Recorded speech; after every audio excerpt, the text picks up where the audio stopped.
Hello, this is a review of the movies Caught Stealing and the Thursday Murder Club. One of these movies I like much more than the other. Can you guess which one? Now, I should make this clear off the bat. Well, what I'm doing is, usually if you watch my movie reviews, I usually sit down and read off a script in front of me. And while it's usually blatantly obvious that I stare down instead of looking directly at the camera when I talk most of the time, because while it's less sloppy that way, it can be distracting for some. This way it could feel more engaging, and sometimes I think I want to be less around the bush and more so get to the point this way. It's just me trying to experiment and see if maybe this is the way forward or not. And I know that doesn't give the same in-depth review the usual way, where reading off a script, distracting as it may be, it at least makes it feel like I'm speaking cohesively and not just rambling. Of course, I'm not just going to speak nonsense. I have thought this over what I'm going to say, and definitely have, well, not a lot, because again, I don't want to be around the bush, but I want to get more to the point of what I'm saying, and I think I've definitely figured out a way to say it. So, with that in mind, these are my reviews of the Thursday Murder Club and the movie Caught Stealing. So, the Thursday Murder Club. Yeah, it's a brand new murder mystery movie on Netflix with all-star cast: Pierce Brosnan, Helen Mirren, Ben Kingsley, a fourth person in the main four roles of the club of elderly people who are amateur sleuths, some with more experience than others. And then you got a supporting cast of people like Naomi Ackie, Tom Ellis, David Tennant, and so forth. It's, when I first saw it, I thought this was like a new show, like something that at least felt like an attempt to make sure Netflix had some kind of alternative if Glass Onion and Knives Out weren't your type of murder mystery. And also, it is directed by Christopher Columbus, who's had a mixed bag of films, from the first Percy Jackson and Pixels not being great, but I've liked stuff he's made, like the first two Harry Potter movies and Bicentennial Man, underrated film. The Thursday Murder Club isn't a good movie. I think it's a fine movie if it's your type of thing, but it's definitely something where I just didn't find the story that engaging, and that definitely could just come down to a personal preference. I think the mystery at score has an interesting setup, and I think the main four are good in what they're doing, but it's definitely one of those murder mysteries where it doesn't actually feel like a bunch of clues cleverly lead up to who's behind it all. It's definitely something where sometimes it's humorous and sometimes it's just kind of boring, where we don't really know what's actually going to get us from point A to point B. We're just sort of just spending time to make sure we fill up the runtime instead of actually getting down to what can be pretty obvious who it is. And even when it gets to that point, I feel like, they set this supporting villain. Well, no, villain is the right word, because there's this character who's done awful things that they just seem to let go. Like, they're aware of it, and I don't know if in a follow-up novel that, this is based on a book that I'm sure, I don't know if the author is happy with. I don't think the fans are, based on what I've read.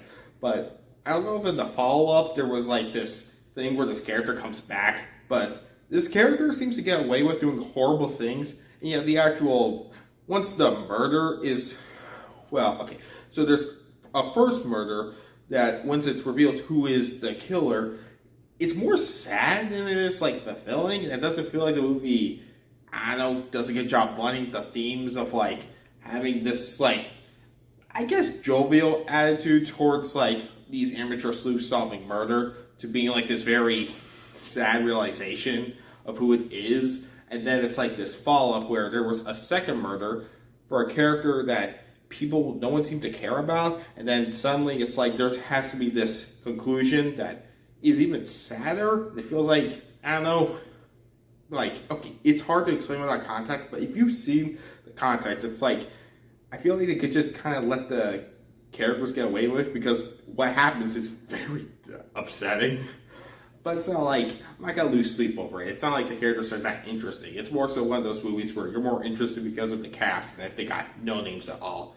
And I definitely think it's fine in some ways. If you find the setup and more so just the moments beat by beat intriguing enough, I think that's fine. It's just not something I think is very memorable or very interesting, especially since the more it went on, the less interesting I think it gets, because it's not really a gradual moments of clues we're following. It's just more so character does this, and then we get to the next point, which I know that's what a story is, but it's not a natural mystery. It's not a Sherlock Holmes type thing where all these coincidences just lead together. It's just coincidence for coincidence sake. Still, the main cast is good, and it's definitely not a lazy film. It's just a very generic murder mystery movie, which, assuming based on what I've read, fans of the novels will say that's not what the Thursday Murder Club is. It should be. It definitely should be a lot more wittier and a lot more clever.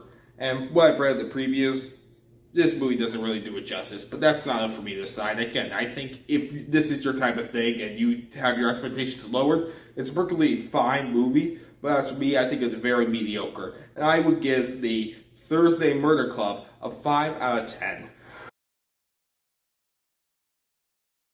Well, the camera ran out of storage, so hopefully the quality still remains in this new frame. And actually, I think this may be better. I think that's what happens. Something doesn't go your way, but you have to make it work as it comes out.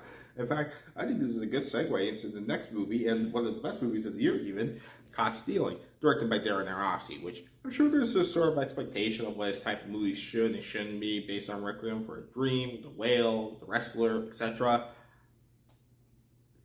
Yeah, this is my first Darren Aronofsky movie, and you know what? As a, maybe not an introduction, but this movie stands on its own to me and really does say a lot about just what he's capable of, because this is such a great directed movie, and also a great showcase for Austin Butler. But I'm getting my head myself. This is a crime thriller that's very suspenseful and very engaging at every second, because you don't know what's going to happen, and that makes it all the more interesting as how it's going to play out. Of course, though, that doesn't mean it's for everyone. I mean, there's moments of dark comedy in it that might be a little, I don't know, off the cuff is the right word. Definitely, I guess, maybe unexpected. It doesn't always land, but I think for me it does work when it does. Like, there's this crazy lunatic Russian gangster who's like, he can't see me kicking. But anyways, what happens is very interesting. Is that it's just, well, you don't know what happens. It's like, well, sometimes I'm like, yeah, I could kind of figure out this character's this and this character's that. But it's also like, oh, I didn't see that character was going to end up this way. Should put it together. That's why you get a name like this. But regardless of that, yeah, I just found it engaging. Of course, the Austin Butler is the scene stealer. I mean, this movie, it literally is him, throughout. Like, it's his story. And he doesn't play one of the most complex characters ever, but it's definitely a character that you feel complex because of his performance. And especially, well, it doesn't always do a best job integrating into flashbacks about, okay, maybe not, it does a good job, and it's very purposeful. It's just not always as clean as it should be in the moment, but still, it's very well done that you just really feel the emotions as his character going through and the struggle he is, not only just getting over his past, but also just trying to make it out alive. It's definitely a story that does a great job of just being about a character in the wrong place at the wrong time, just trying to get out alive, and definitely doesn't deserve what's happening to him, and yet he has to make it work and figure out what's the best way to get out of all this, or what can I do to just survive right now. And of course, you have so many great supporting cast members. You got Regina King, you got Matt Smith.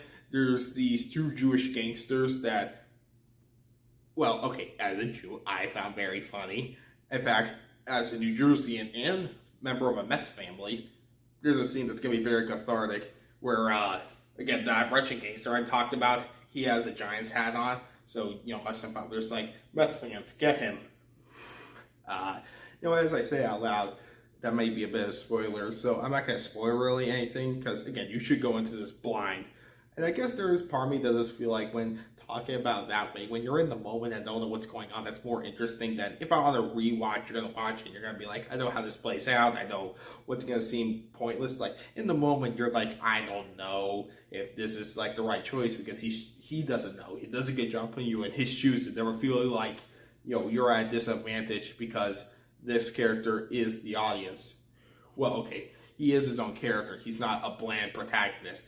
He is just one of those things where we know as much as he does, so it never feels like, oh man, dude, why don't you know this? That sort of thing. And it's also very just well done job of us making us care about him, as well as the cat. The cat, yes, I wouldn't call the cat being a lazy way to make us care about him, but it's definitely a way that got me to care about him.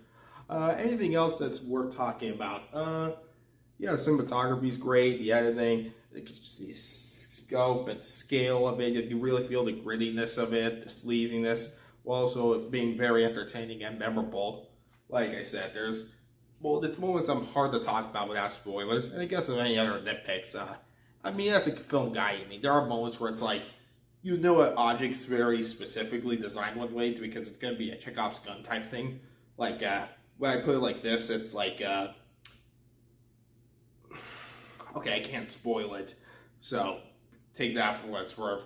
But yeah, look, overall, me talking off the top of my head about all these movies, I know it's not the most professional and it's kind of feels sloppy, but I just really don't want to be around the bush or make it feel too distracting that I keep looking down all the time when I do these reviews. I just want to talk about movies I love, and there are going to be links to more precisely how I feel about these movie review type reviews. But as for now, I hope this format isn't too distracting, and maybe in the future this is the right way forward. As for right now, yeah, I just highly recommend Caught Stealing if it's your type of movie. Flaws and all, it's one of my top 10 favorites of the year. And honestly, I'm very excited that I got to go see this. In fact, on the big screen, it was definitely worth it for several reasons, like the cast, and etc. So you know what? I'm just going to say it. I give Caught Stealing a 9 out of 10. Thank you for watching. Make sure to like and subscribe. I'm going to go sleep now.